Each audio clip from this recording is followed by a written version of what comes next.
Texas, and it was fun. She's an awesome woman. Back in the days when you were swell.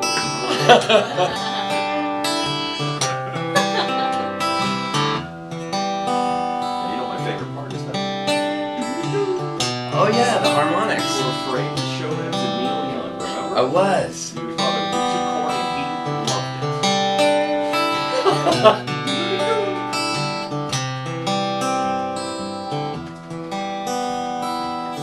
I hear the clock at 6 a.m. It feels so far from where I've been. I got my eggs, I got my pancakes too. I got my maple syrup, everything but you. I break the yolks and make a smiley face. I kinda like it in my brand new place. I wipe the spots off of the mirror, don't leave the keys in the door. I never put wet towels on the floor anymore. 'Cause dreams last for so long, even after you're gone. And I know that you love me, and soon I know you will see you were meant for me, and I was meant for you.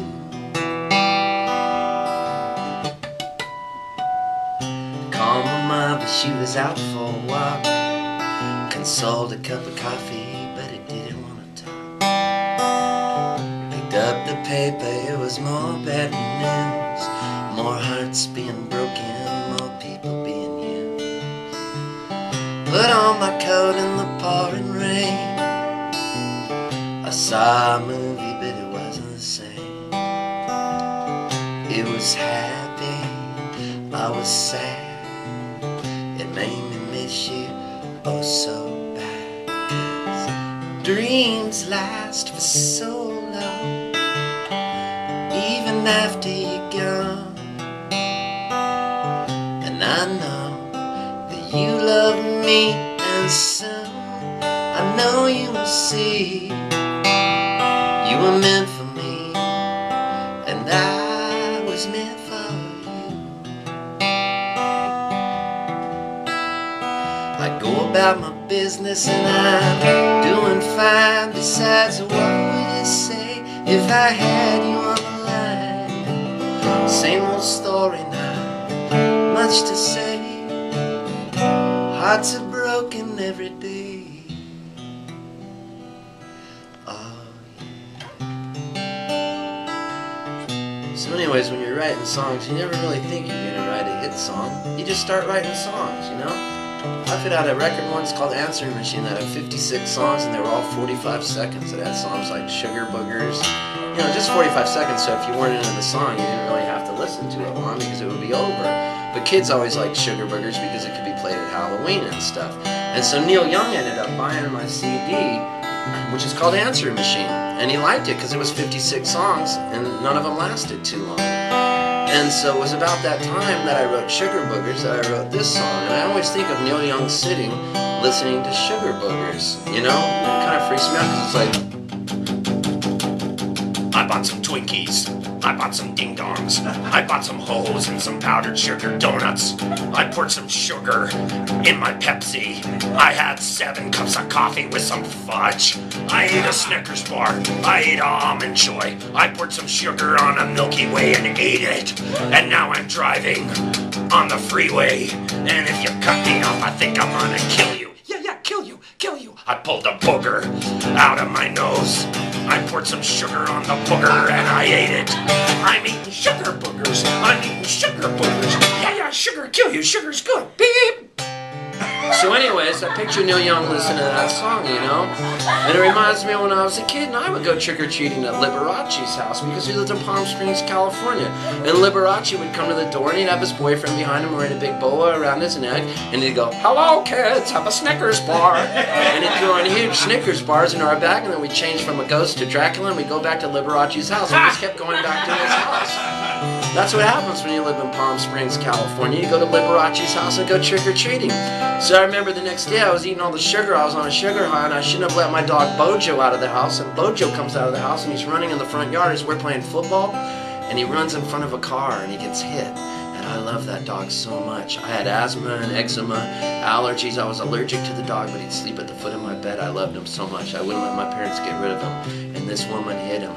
And I ran with Bojo in my arms as he was bleeding. And I got my mom to drive him to the veterinarian, and she drove like she was Mario Andretti. And somebody cut off my Catholic mother, and she flipped him off, but she didn't know how to flip somebody off, and she used her ring finger.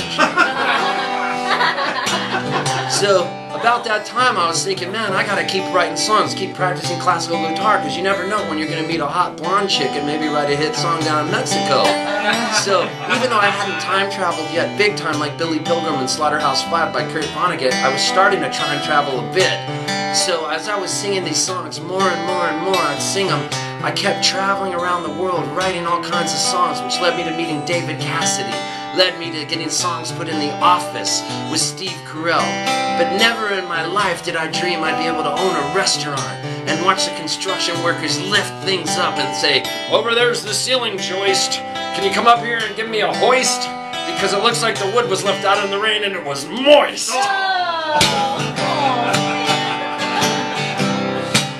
Sorry to desecrate this song, but It's okay. I brush my teeth, I put the cap back on. I know you hate it when I leave the light on.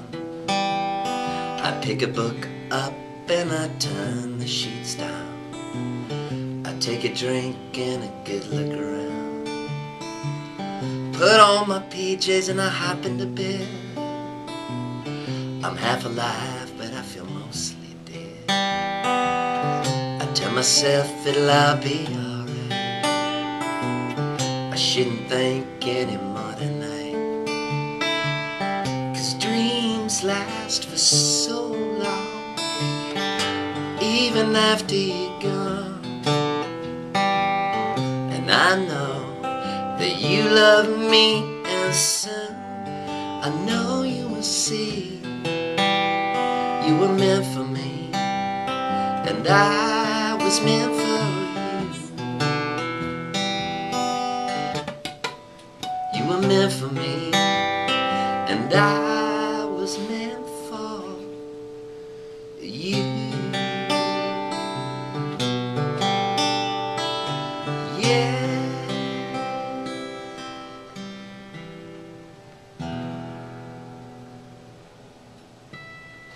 How good is that? Come on.